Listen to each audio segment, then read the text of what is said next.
ETF index mutual funds నేర్చుకుని stock మార్కెట్లో రాణించాలనుకుంటున్నారా? వెంటనే ఈ నెంబర్కి కాల్ చేయండి.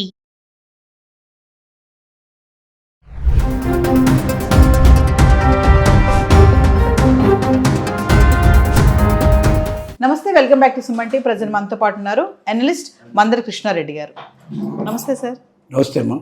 సార్, ట్రంప్ నిర్ణయాలపైన మనం చాలా వీడియోస్ మాట్లాడుకుంటున్నాం. మరి ట్రంప్ తీసుకున్న నిర్ణయాల వల్ల ఎన్నో మార్పులు చేర్పులు జరుగుతున్నాయి ప్రతి రంగంలో.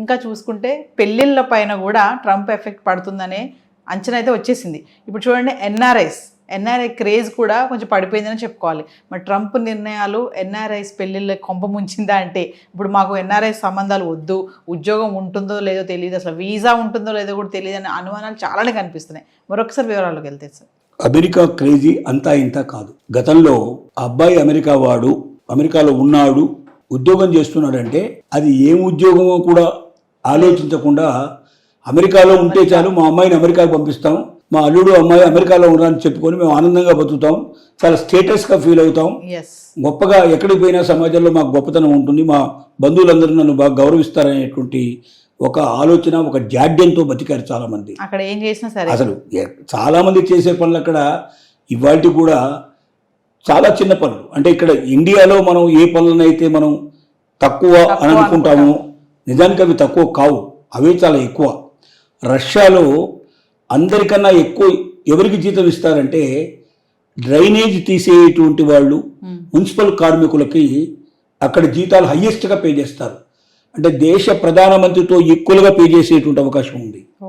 అంటే ఎందుకంటే మురికి లేకుండా చేస్తున్నాడు, సమాజానికి మురికిని చేరనివ్వకుండా భద్రత చేసి ఒక డ్రైనేజ్ మడుగులో దూకి దానిలో దూరి కావాల్సిన మురికినంతా తీసేసి బయటకు వస్తున్నాడు. ఎవరు పోతారు దాంట్లోకి? ఆ చెత్తనంతా ఎత్తడానికి వెళ్తారు. కాబట్టి అంత చెత్తను భరించి, అంత బాధను దిగమించుకొని, అంత వాసన దుర్గంధాన్ని కూడా భరిస్తూ లోపలికి వెళ్ళి వచ్చి మిగతా మొత్తం సమాజానికి చెత్త లేకుండా, దుర్గంధం లేకుండా, వాసన లేకుండా చేసేటువంటి మున్సిపల్ కార్మికుడి కన్నా, అంటే పారిశుద్ధ కార్మికుడి కన్నా మించినటువంటి ఎంప్లాయీ లేడు. హయ్యెస్ట్ శాలరీ వాళ్ళకే ఇవ్వాలని రష్యన్ గవర్నమెంటు ఆ రోజుల్లోనే డిసైడ్ చేసింది. అంటే మన దేశంలో ఏంటంటే చిన్న చూపు చూస్తుంటాం. ఎవడైనా అందులోకి డ్రైనేజ్లోకి వస్తే వాడికి నీళ్లు పోయమని చెప్పినా కూడా దూరంగా ఉండి అదేదో మనకు అంటినట్టుగా మనం ఫీల్ అవుతాం. కానీ మన కోసమే చేశాడని, ఆ మురికి మన ఇంట్లోకి రాకుండా చేశాడని, ఆ వాసన మనకు రాకుండా చేశాడు కాబట్టి అతని ఎడల మనం కృతజ్ఞత కలిగి ఉండాలని మనం అనుకోం. సరే, ఇక ఎన్ఆర్ఐల విషయం వచ్చినట్టయితే ఎన్ఆర్ఐల్లో పరిస్థితి ఇంతకుముందు ఏ ఉద్యోగం అని ఆలోచించేవాళ్ళు కాదు. కొంతకాలం పోయిన తర్వాత కొంచెం ఉద్యోగం శాలరీ ఎంత వస్తుంది, ఏమిటి, పర్మనెంట్గానే ఉండే అవకాశం ఉందా లేదని కొంత ఎంక్వైరీ చేసుకుంటూ ఉండేవాళ్ళు. అసలు ఈ మధ్య ట్రంప్ తర్వాత ఈ ప్రాబ్లం వచ్చిన తర్వాత వీసాలు ఉంటాయా, ఊడతాయా, ఏ క్షణం లోపల అసలు అక్కడ సిటిజన్షిప్ వచ్చిన వాడికి, గ్రీన్ కార్డు వచ్చిన వాడికే దిక్కుమొక్కు లేదు. తాత్కాలికమైనటువంటి జాబ్లో వెళ్ళిన వాడి పరిస్థితి ఏమిటంటే ఇంకా చెప్పడానికి వెళ్ళలేదు. ఇక H1B వీసాలో అయితే చేసిన గందరగోళం అంతా ఇంత కాదు. కాబట్టి ఇప్పుడు పెళ్ళిళ్ళకు ఎవరైనా ఎన్ఆర్ఐ సంబంధం, ముఖ్యంగా అమెరికా సంబంధం అని అంటే అసలు వీలైనంత వరకు ఇవ్వము అని చెప్పేటువంటి పరిస్థితి కూడా దాదాపుగా వచ్చేసింది. మొన్నటికి మొన్న $1,00,000 పెళ్లించేటువంటి పరిస్థితి ఏర్పడ్డప్పుడు కొన్ని వందల పెళ్ళిళ్ళు రద్దయిపోయినాయి, ఎన్ఆర్ఐ పెళ్ళిళ్ళు. ఎందుకంటే వాళ్ళు యాక్చువల్గా ఇండియాకు వచ్చారు. మీరు వెంటనే 24 అవర్స్లో మీరు అమెరికాలో ఉండకపోయినట్టయితే మీ ఉద్యోగానికి భద్రత లేదు, మళ్ళీ $1,00,000 పే చేయాల్సిన పరిస్థితి ఏర్పడుతుందంటే పెళ్ళిళ్ళు కూడా వదులుకొని వెళ్ళిపోయారు. కొన్ని వందల పెళ్ళిళ్ళు రద్దయినాయి. అంటే ఆ రోజు పెళ్ళి ఉండొచ్చు, లేదా 2 రోజులు పెళ్ళి ఉండొచ్చు, 4 రోజులు ఉండొచ్చు, పెళ్లి కోసం వచ్చారు వాళ్ళు ఇక్కడికి. కానీ ఎప్పుడైతే ఈ ప్రాబ్లం విన్నారో వెంటనే వెళ్ళిపోయారు. ఇప్పుడు కూడా ఒకవేళ ట్రంప్ ఎప్పుడు ఏ నిర్ణయం తీసుకుంటాడో తెలియదు. H1B వీసాలకి ప్రస్తుతానికి అతని మీద ఉన్న ఒత్తిడి వల్ల అతను దీనికి ఒప్పుకొని ఇది వన్ టైం ఫీజు మాత్రమే అని చెప్తున్నాడు. ఆల్రెడీ ఇంతకుముందు అక్కడ అమెరికాలో ఉండేవాడు రూపాయి చెల్లించాల్సిన అవసరం లేదని చెప్తున్నాడు. ఇంతకుముందు అప్లై చేసుకున్న వాళ్ళు కూడా చెల్లించాల్సిన అవసరం లేదు అంటున్నాడు. కొత్తగా 2026లో ఎవరైతే అప్లై చేసుకోబోతున్నారో వాళ్లకు మాత్రమే ఇది వర్తిస్తుందని చెప్తున్నాడు. ఇంతమే. కానీ ఒకవేళ ఏమాత్రం కూడా కాస్త అతను సెనెట్ లోపల దీన్ని మార్చుకోగలిగే అవకాశం ఉందని అతని నమ్మకం ఏర్పడితే వెంటనే మళ్ళీ మొదటి పాట పాడినా ఆశ్చర్యపడాల్సిన అవసరం లేదు. అసలు రాత్రి ఆలోచించే ఆలోచన పొద్దునే అమలు చేసేటువంటి లక్షణాలు ఉండే ట్రంప్ అక్కడ దాదాపు ఇంకా 2-2.5 సంవత్సరాలు అతను ఉండే అవకాశం ఉంది. అతను ఉన్నంత కాలం ఏ పరిస్థితులు ఏర్పడతాయో అసలు ఎన్ఆర్ఐస్కి ఏ రకంగా కూడా రక్షణ లేదు. తర్వాత వచ్చేవాళ్ళు కూడా దీన్ని అనుసరించినా ఆశ్చర్యపడాల్సిన అవసరం లేదు. ఎందుకంటే ట్రంప్ ఈ రకమైన విధానాలు అనుసరించడం వల్లే అతన్ని రెండోసారి ఎన్నుకున్నారు. అతని భావన అలా ఉంది కాబట్టి, అక్కడ వాళ్ళకి ఆ వాగ్దానాలు చేశాడు కాబట్టి, అమెరికన్ ప్రజలకి చేసిన వాగ్దానాలు నిలబెట్టుకోవడానికి ఇలాంటి చట్టాలు తీసుకురావడానికి ప్రయత్నం చేశాడు కాబట్టి అలాంటి పరిస్థితులు ఇది దోహదం చేస్తుందనే ఉద్దేశంతో మరి వాళ్ళు అమెరికా లోపల ఈ సిస్టమ్లు ఇలాగా జరిగే పరిస్థితులు ఏర్పడ్డాయి. ట్రంప్ ఒకవేళ అధిగమించి ముందుకు వస్తే మళ్ళీ కొత్త విధానాలు వస్తాయి. ట్రంప్ తర్వాత వచ్చేవాళ్ళు కూడా నెక్స్ట్ ప్రైమ్ మినిస్టర్స్ పోటీ చేసేవాళ్ళు కూడా ట్రంప్ని అనుసరించే అవకాశాలు చాలా ఎక్కువ ఉన్నాయి. దానివల్ల ఓట్లు బాగా పొందుతాం, గెలిపేందుకు అవకాశాలు ఉంటాయని భావించేట్టు పాసిబిలిటీస్ ఏర్పడతాయి. ఇది పరిస్థితి. ఇప్పుడు ఎన్ఆర్ఐల పరిస్థితి ఏమిటంటే ఎవరైనా ఎన్ఆర్ఐ అని చెప్తే భయపడే పరిస్థితి ఏర్పడుతుంది. ముఖ్యంగా అమెరికాలో ఉన్నాడు అంటే ఇంకా ఎక్కువ భయపడుతున్నారు. పిల్లల్ని మేము ఇవ్వము, మేము అమెరికా కాకుండా హైదరాబాద్లోనే ఇస్తాము, మా అమ్మాయిని మేము కళ్ళ ద్వారా చూసుకోవడానికి అవకాశం ఉంటుంది. రెండోది ఏంటంటే ఇక్కడైతే అంత ఎక్కువ ఇవ్వాల్సిన అవసరం ఉండదు, కట్నాలు కానుకలు ఇవ్వాల్సిన అవసరం లేదు. మూడోది ఏమిటంటే ఇక్కడ ఏం జరుగుతుందో మాకు తెలుస్తుంది, మా కళ్ళ ఎదురుగా ఉంటే ఎప్పటికప్పుడు పరిస్థితులు తెలుస్తాయి.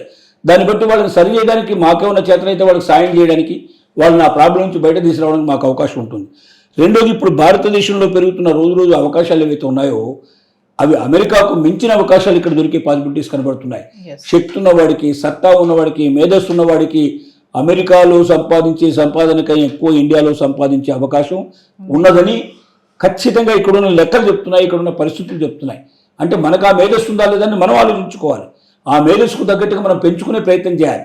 కాబట్టి అమెరికాకే వెళ్ళాలి అనేటువంటి అమెరికన్ డ్రీము, డాలర్ డ్రీమ్ని ఇక మర్చిపోయి మనం ఈ దేశానికి అంకితమైనట్టుగా ఉన్నట్టయితే ఈ దేశ పరిస్థితులు పెరుగుతాయి. ఇప్పుడు అమెరికాకు వెళ్ళే మేధస్సు అంతా కూడా ఆగిపోవడం వల్ల ఇండియాకు ఆ మేధస్సు ఉపయోగపడుతుంది. దానివల్ల భారతదేశం ఇంకా గణనీయంగా అభివృద్ధి అయ్యే అవకాశం ఉంటుంది. కాబట్టి ఇప్పటిదాకా ఏం చేస్తున్నాం అంటే మన మేధస్సును తీసుకెళ్లి అమెరికాకు అమ్ముకుంటున్నాం, అమెరికాకు పేరు తీసుకొస్తున్నాం, అమెరికాకు సంపద తీసుకొస్తున్నాం. నిజం చెప్పాలంటే అమెరికాలో ఇవాళ ఇంత గొప్ప సంపదలో మన భారతీయుల శక్తి సామర్థ్యాలు కూడా దాంట్లో కొంత పాత్ర ఉంది. అంతా అని మనం చెప్పలేకపోయినా కొంత పాత్ర తప్పనిసరిగా ఉంది. ఆ కొంత పాత్ర ఒకవేళ ఇండియాకే వచ్చి ఉంటే అసలు ఇండియా ఈ పాటికి అమెరికాను మించిపోయే అవకాశాలు ఉండేవి. కానీ మన దేశం వీళ్ళని భరించగలిగే శక్తి ఇంత ముందు లేదు కాబట్టి వదులుకుంది. కానీ ఇప్పుడు భారతదేశంలో ఇలాంటి వాళ్ళందరికీ స్థానం ఉంది. అక్కడ దొరికే జీతాలు ఇక్కడ దొరుకుతాయి, అక్కడ ఖర్చులు ఏదైతే ఉన్నాయో జీతం ఎంత ఉందో ఖర్చు కూడా అంతే ఉంది.